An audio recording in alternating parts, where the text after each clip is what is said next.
नमस्कार विद्यार्थी मित्रांनो, मी आपला मराठी शिक्षक मनोज रामस्वामी परत एकदा आपल्यासाठी हजर आहे एका नवीन प्रकरणासोबत। आज आपल्या प्रकरणाचं नाव आहे ऑलिम्पिक वर्तुळांचा गोफ। लेखकांचे नाव आहे बाळ ज पंडित। तर जरा आपण बाळ ज पंडित यांच्या संदर्भात थोडीशी माहिती जाणून घेऊया। बाळ ज पंडित यांचा जन्म 1929 ते 2015। प्रसिद्ध लेखक, क्रिकेट सामन्याचे समालोचक, पहिले शतक, कुमारांचे खेळ, क्रिकेटमधील नवलकथा इत्यादी पुस्तके प्रसिद्ध आहेत। म्हणजे बाळ ज जाधव यांनी काय केलेलं आहे, जास्तीत जास्त खेळासंदर्भातली पुस्तकं लिहिलेली आहेत, क्रिकेट संदर्भात समालोचन केलेले आहे, त्याचबरोबर खेळांची माहितीही दिलेली आहे। तर या प्रकरणात त्यांनी काय सांगितलं, तर ऑलिम्पिक सामन्यांची सुरुवात का व कशी झाली, हे सामने भरवण्यामागील उद्दिष्टे कोणती, ऑलिम्पिक वर्तुळांचे अर्थ काय, या सर्वांचा आढावा प्रस्तुत पाठातून लेखकाने घेतला आहे। प्रस्तुत पाठातून जागतिक ऑलिम्पिक क्रीडा स्पर्धांविषयीची माहिती दिली आहे। म्हणजे ऑलिम्पिक हे गेम कधी व कशी सुरुवात झाली, त्याचबरोबर हे ऑलिम्पिक गेम भरवण्यामागे त्या भरवणाऱ्यांचा उद्देश काय होता, कशामुळे त्यांनी हे भरवण्याचा निश्चय केला होता, त्याचबरोबर हे जे प्रतीकचिन्ह आहेत ऑलिम्पिकचे वर्तुळ, 5 वर्तुळ म्हणजे गोलाकार सर्कल जे आहेत ते एकमेकात गुंफलेले आहेत, त्यांचा अर्थ काय, या सगळ्या गोष्टींचा आपण आढावा म्हणजे माहिती या पाठात आपण घेणार आहोत। मतलब ओलंपिक मैचेस की शुरुआत कहाँ से हुई, कैसे हुई, उसे भरने के या फिर वो ऑर्गेनाइज करने के पीछे क्या क्या उद्देश्य था। उसी के साथ साथ ओलंपिक की जो 5 हम गोलाकार वर्तुल देखते हैं या फिर जो सर्कल्स देखते हैं उनका अर्थ क्या है। उसी के साथ साथ ओलंपिक गेम के बारे में बहुत सी जानकारी लेखक ने हमें इस पाठ में दी है। ठीक है, तो शुरू करें हम अपने पाठ को। मनुष्याच्या सर्वांगीण व्यक्तिमत्व विकासात क्रीडेचे महत्त्व अनन्यसाधारण आहे। सर्व स्तरांवर खेळले जाणारे क्रीडा सामने हे क्रीडा रसिकांचेच नव्हे तर जगभरातील क्रीडाप्रेमींचे लक्ष वेधून घेणारे ठरतात। संपूर्ण जगभरातील क्रीडा सामन्यात ऑलिम्पिक क्रीडा सामन्यांना एक मानाचे स्थान आहे। ऑलिम्पिक 2020च्या विजयाची उद्दिष्टे डोळ्यांसमोर ठेवून आपल्याला आवडणाऱ्या खेळावर लक्ष केंद्रित करून त्यात पारंगत होऊन आपल्या देशाला ऑलिम्पिक विजयाचे मानकरी होण्यासाठी अधिकाधिक प्रयत्नशील राहूया। तर लेखकाने किंवा त्यांनी आपले मनोगत सांगितलेले आहे।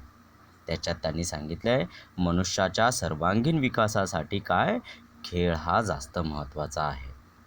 प्रत्येकाच्या आयुष्यात खेळाला अनन्यसाधारण म्हणजे खूप महत्त्वाचं स्थान आहे। जगभरात वेगवेगळ्या ठिकाणी वेगवेगळ्या स्तरावर वेगवेगळे खेळ खेळले जातात, पण जगभरातील क्रीडाप्रेमी जिथं एकत्र येतात ते क्रीडा सामने म्हणजे कुठले, तर ऑलिम्पिकचे क्रीडा सामने।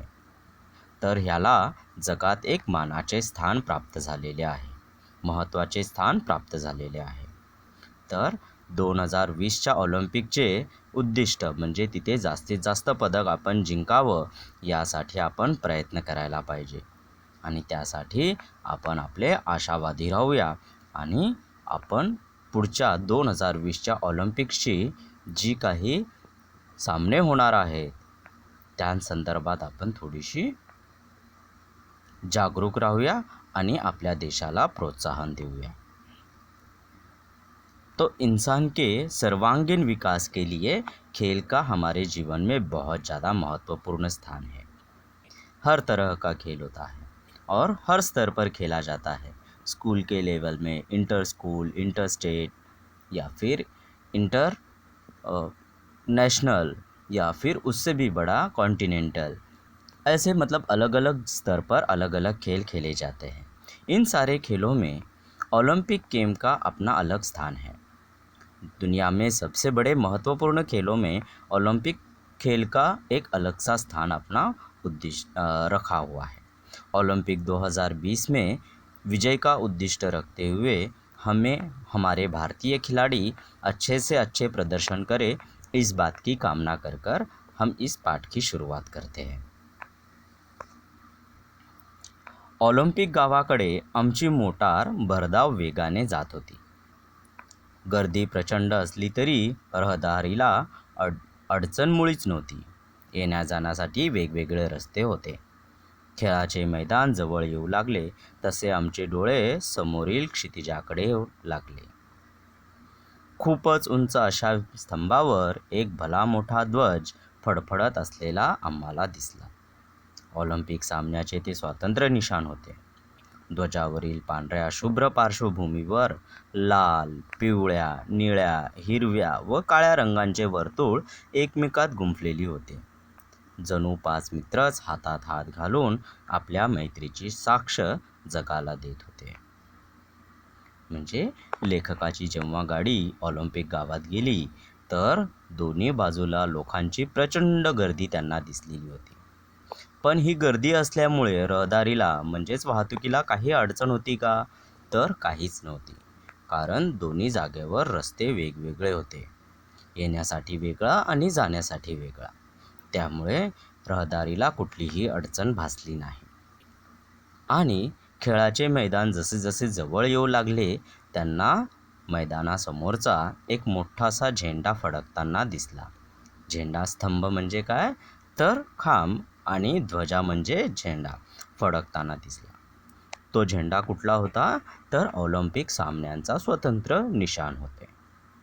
ते निशाण कसं होतं? तर ध्वजावरील पांढऱ्या शुभ्र पार्श्वभूमीवर म्हणजे पांढऱ्या शुभ्र अशा मागील बॅकग्राऊंडवर मागच्या जागेवर 5 वर्तुळ एकमेकात गुंफलेले होते. कुठल्या कुठल्या रंगाचे होते ते? लाल, पिवळ्या, निळ्या, हिरव्या आणि काळ्या अशा 5 रंगांचे वेगवेगळे वर्तुळ एकमेकात गुंफलेले म्हणजे एकमेकात विणलेले होते. जणू काही 5 मित्रच हातात हात घालून चालत आहेत असं वाटत होतं. लेखक जब ओलंपिक के गांव में पहुंचे तो उनकी गाड़ी जोर से जाने लगी थी. दोनों तरफ रास्ते से लोग खचाखच भरे हुए थे, पर उतनी गर्दी में भी उन्हें आने जाने के लिए कोई मुश्किल नहीं हो रही थी, क्योंकि आने के लिए अलग और जाने के लिए अलग ऐसे 2 रास्ते बने हुए थे और रास्ते के दोनों तरफ लोगों ने भीड़ किया था, पर गाड़ियों को आने जाने में कोई मुश्किल नहीं हो रही थी. जैसे ही वो गाड़ी के पास ओलंपिक के मैदान के पास वो पहुंचने लगे तो उन्हें एक बड़ा स्तंभ दिखा और उसके सामने एक बड़ा सा झंडा या ध्वज लहराते हुए दिख रहा था. वो ध्वज था ओलंपिक के मैचेस का या क्रीड़ा का. तो ये ध्वज कैसा था दिखने में? तो एक पांढऱ्या शुभ्र मतलब सफ़ेद ऐसे बैकग्राउंड के ऊपर 5 अलग अलग सर्कल्स लगे हुए थे और ये 5 अलग अलग कलर के सर्कल्स एक दूसरे से बंधे हुए थे. कौन कौन से कलर के सर्कल्स थे वो? लाल, पिवळा मतलब लाल, पीला, नीला, हरा और काला ऐसे 5 कलर के सर्कल्स और 5 एक दूसरे में बंधे हुए, जैसे कि 5 दोस्त हाथों में हाथ डालकर इस दुनिया को दोस्ती की मिसाल दे रहे हैं. ही 5 वर्तुळे म्हणजे जगातील 5 खंड आणि त्यांची शुभ्रधवल पांढरी पार्श्वभूमी म्हणजे विशाल अंतराळ. या ध्वजावर ऑलिम्पिकचे ब्रीदवाक्य लिहिले आहे.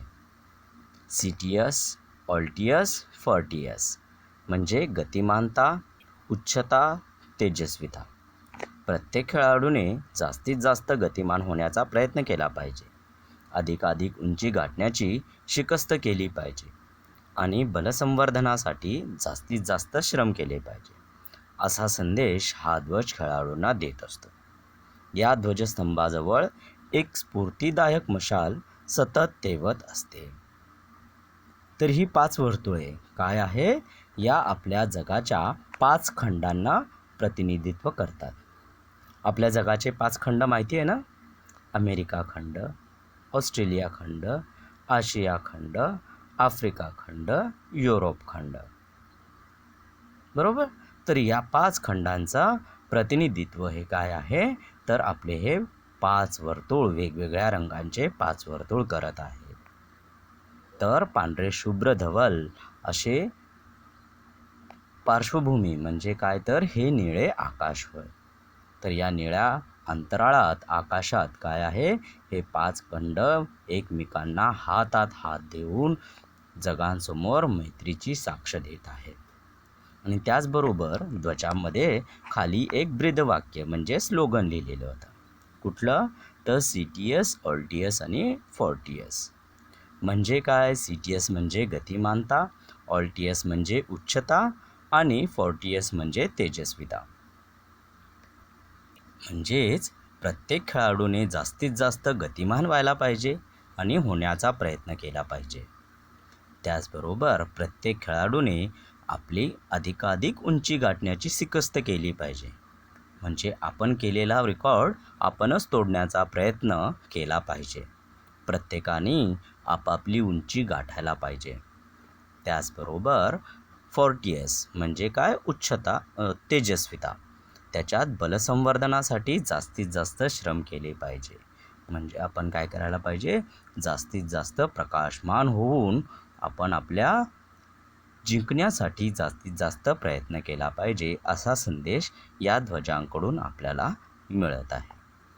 या ध्वजस्तंभाजवळ एक ज्योत असते, म्हणजे जी मशाल आहे ती सतत जळत असते.